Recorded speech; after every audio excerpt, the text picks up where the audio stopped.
from the rugged desert outside Yuma, Arizona. This is Outpost Outspoken. Outpost Outspoken is the official podcast of U.S. Army Yuma Proving Ground, which conducts natural environment testing of military equipment in Arizona, Alaska, and the tropics. Hello, I'm Mark Schauer. Heroes are commonly anonymous in their daily lives, but eventually some of their good deeds get recognized. In 2023, Rick Ramirez, a team lead in YPG's maintenance test branch, helped a Yuma police officer apprehend a suspect.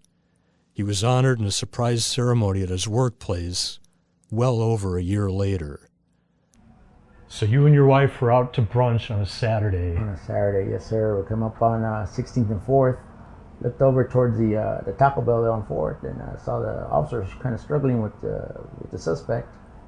So I cut through the traffic. I looked back, make sure there was nobody coming, and at the time I had a Jeep, so I just kind of jumped the curb, went through that dirt lot, asked the officer, because I didn't want to get involved if he had it under control, and he said no, he needed assistance, so assisted getting the suspect handled so he could cuff him up. And then once that happened, a squad of cars pulled in there. So I said, well, these guys, he's got plenty of backup now, so we went on about our business and had our brunch. No, I know. The police wanted to recognize you, and they said you slipped away, and they had a little bit of a time trying to find you again. Yeah, they got good detectives, I guess. Really, that I had no idea, and it's been so long, so I thought this whole event was for Miss Hobbs that was in town yesterday. I said, well, maybe she wants to talk to the guys on the floor or something, give some morale speech. So they had us move the bleachers in, and we got to cover up so nothing that's classified on the vehicles is shown. Okay, not a big deal. Let's get it done. And I started coming in, and I saw those guys, and they started shaking my hand. That's when I realized, I guess it's for me. So it was the YT commander, the YPG commander, the mayor of Yuma, the police chief of Yuma, the officers that you met that fateful day. Yes, sir. What went through your mind when you saw those folks? I was like, oh, okay. I started placing it together and said, okay, now I understand what's going on. But it was nice to get some recognition, and definitely was. I'm sure it was hard for them to find me, but I don't know how they did it. But they were able to, and it's definitely a surprise. Now, you've worked here for the past 16 years. Yeah. Tell me about what you do at YPG every day. Well, every day we come in, got a great group of guys that work here. About half of them are prior military, so a lot of camaraderie with that. Started on the floor, working my way up. I think they talked about went to Alaska several times. I think one time down in Panama, I was up there for 8 months, or down there for 8 months.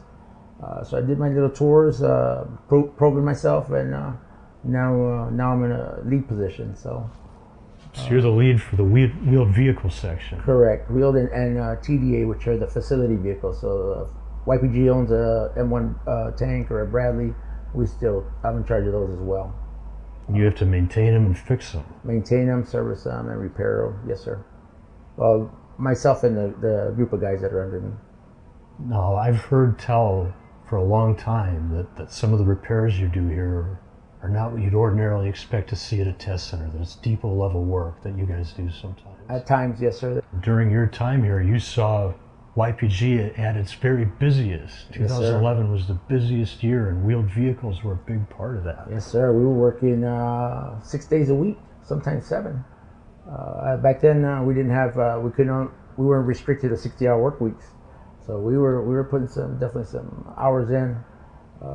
Then I think the first tour down to Panama, we took one of the Strikers, which we don't have Strikers here anymore, so we were down there for that one too. But yes, definitely I've seen its high side and its low side, and I think we're starting to come back up again. You're a Marine Corps veteran, and you were stationed at MCS Yuma. How familiar were you with YPG back in those days when you were in active duty? I didn't have a lot of interaction with YPG. I knew that when we stopped at Senator's Wash, we could stop and get some beverages here at the 7-Day store. But that's about it. I would see it at a distance, but because everything's off the road, and I never had a need to come on post. So I never knew what happened here. as you know, as the years go on, then you start realizing, you start doing the air shows, and saying, oh, that's what YPG has to offer. And over time, that's what attracted me. Hey, you know what?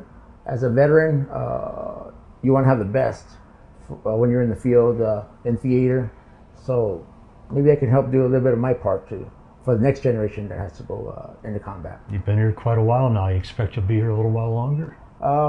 My goal is about 13 years. I'd like to leave here at 65. Have my wife retire at 63, and that way we can kind of travel together and not have to be at home till she decides she wants to retire. We can retire and go see some more of the states. Hey Rick, it's an honor to talk to you today. Thank you. It's an honor for me to talk to you as well, sir. When it comes to defending life and property, few jobs are more heroic than that of the firefighter.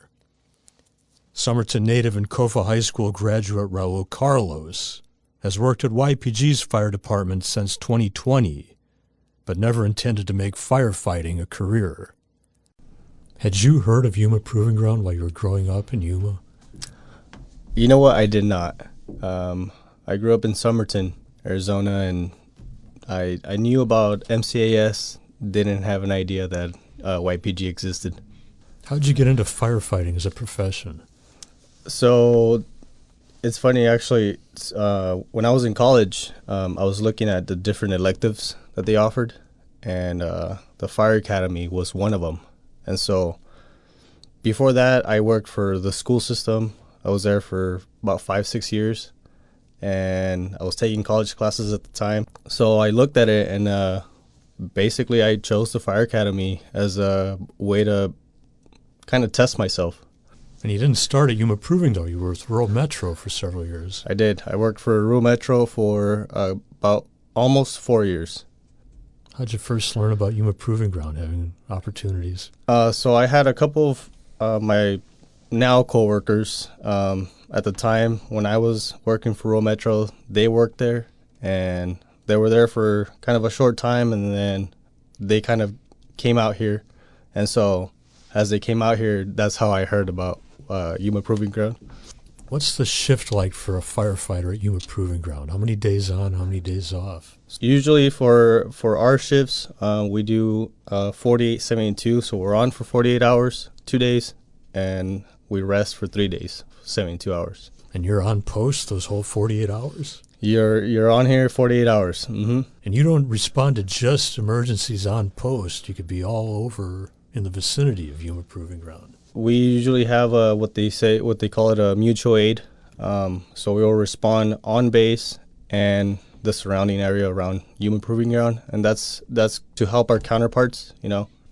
But it could be on the highway, it could be at Martinez Lake, Senator Wash, all over the place. Yeah, and that's one of the beauties with this career is you don't know where you're gonna go, you don't know what time, you know, you're gonna get a call. Now you've had some other collateral duties as part of being a firefighter, like I hear our friend Sparky the fire dog counts on you, for instance. Yes. So if I'm on shift, I'm usually the one to put on the Sparky suit, you know. And I mean, I always volunteer myself for it. You put on your full battle dress, for instance, in things like the Army birthday run. Yes. So that day, I you know, like I've told my coworkers, I like to challenge myself, and in a way, I like to represent the department. So it is a challenge because the extra gear, but you know, I wouldn't change it. But we're talking about your bunker gear, the oxygen tank, your helmet, the whole. I mean, how many linings are in that suit anyway? So the suit is usually made out of 2 linings. You have the outer shell and then the inner shell, which is what kind of retains the heat. But you're running 3-5Ks while wearing all that stuff? Yep. And I mean, it takes a lot of effort, you know, and a lot of preparedness as well. Now, not only for the Army birthday, for instance, you came in here on your day off, and the commander of the post wanted to give you a challenge coin at the cake cutting ceremony, but you weren't there because you just come in on your day off to do the run. Yeah, so that was my day off. Usually about an hour. Usually it takes me about an hour to get out here, and yeah, so I had no idea that the commander was looking for me, you know. Was it a surprise when he came by the station and coined you? But when I heard of it, I had no clue that I was, you know, he was there to recognize me for it. Now, you've been here about 4 years. You must like it a little bit. I do. Yeah, you know, best 4 years I've had so far. In fact, you're going to stay a whole career? I plan on staying here, you know, the full ride. Hey, Raul, it's really good talking to you today. Thank you. I appreciate it, Mark. This has been Outpost Outspoken. Thank you again for listening. We'll see you next time from the forefront of Army transformation.